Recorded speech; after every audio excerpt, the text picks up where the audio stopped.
Breaking news from around your world on this Tuesday, July 4th, 2017. I'm Larry Rice.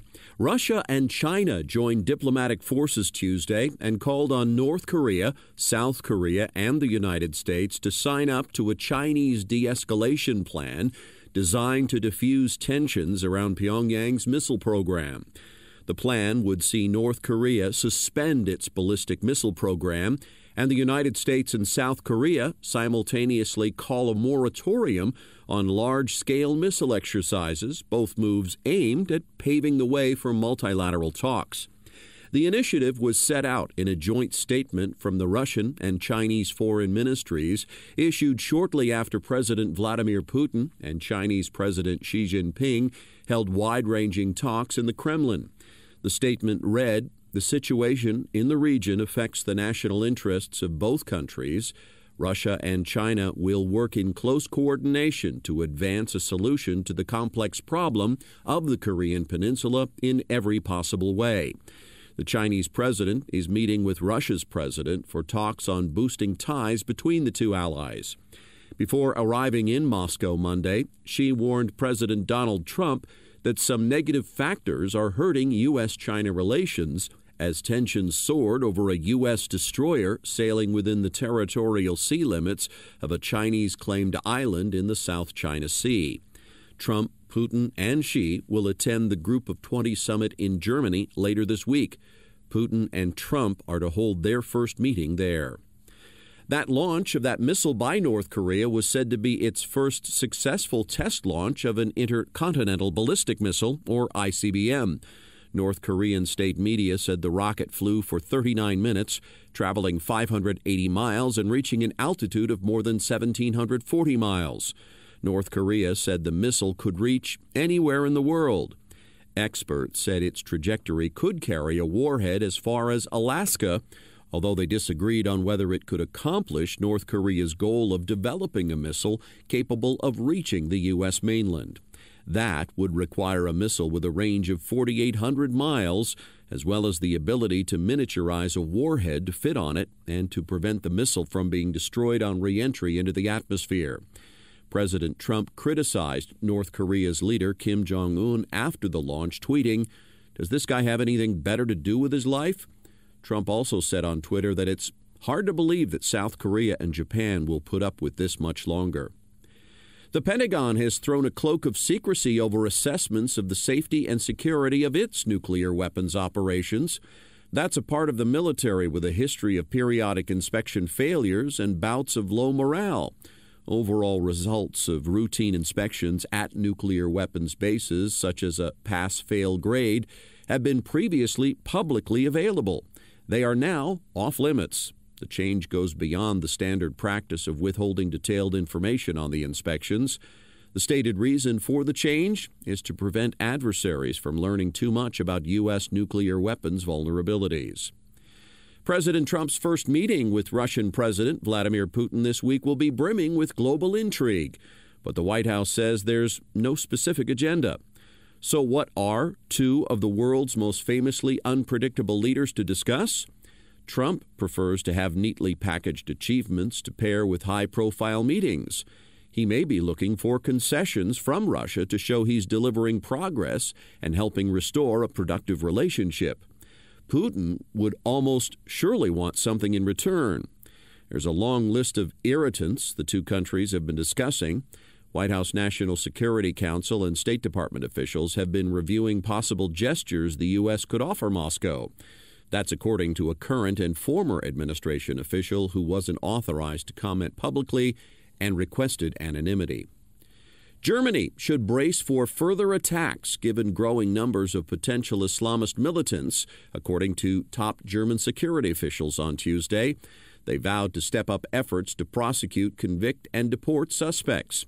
Germany was hit by 5 Islamist attacks in 2016, including a December attack on a Berlin Christmas market that killed 12 people, while an additional 7 attacks failed or were thwarted.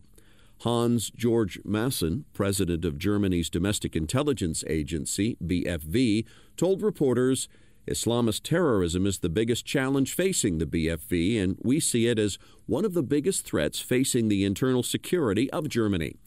The agency's annual report for 2016 said there were 24,400 Islamists in Germany, including 9,700 Salafists, and the number of Salafists had increased to 10,100 this year. The total also includes some 10,000 members of the Turkish Islamist Milli Görüş movement. The total number of suspected Islamists marks a drop from the year earlier, but the report said that did not mean the threat had diminished.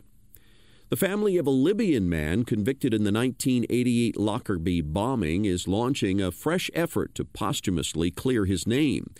Relatives of Abdelbaset el-Megrahi say he was wrongly convicted of the airliner bombing, which killed 270 people. The family's lawyer handed a dossier of evidence to the Scottish Criminal Cases Review Commission in Glasgow on Tuesday. The commission will decide whether to hand the case to an appeals court.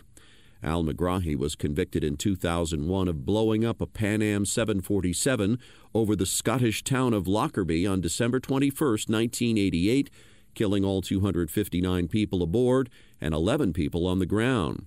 Al-Megrahi lost one appeal and abandoned another before being freed in 2009 on compassionate grounds. He died of cancer in 2012, still protesting his innocence. Florida is set to resume executions after a hiatus of more than 18 months after the U.S. Supreme Court found Florida's death sentence procedure was flawed because it allowed judges to reach a different conclusion from juries. Governor Rick Scott rescheduled the execution of Mark Assay for August 24th.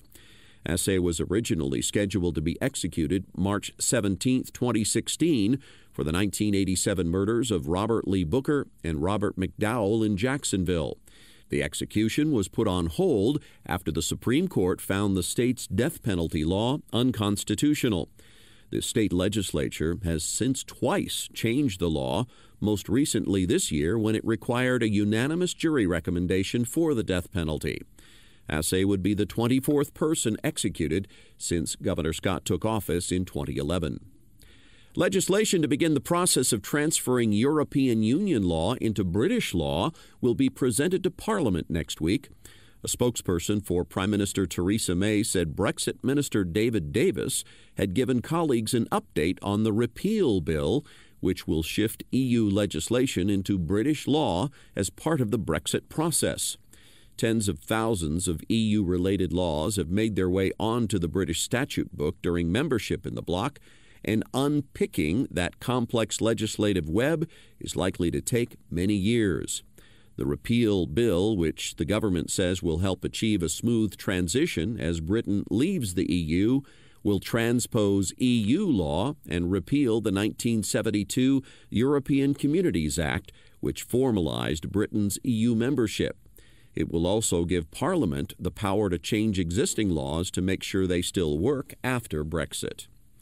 A federal appeals court has ordered the Environmental Protection Agency to move ahead with a rule that aims to reduce planet-warming emissions from oil and gas operations.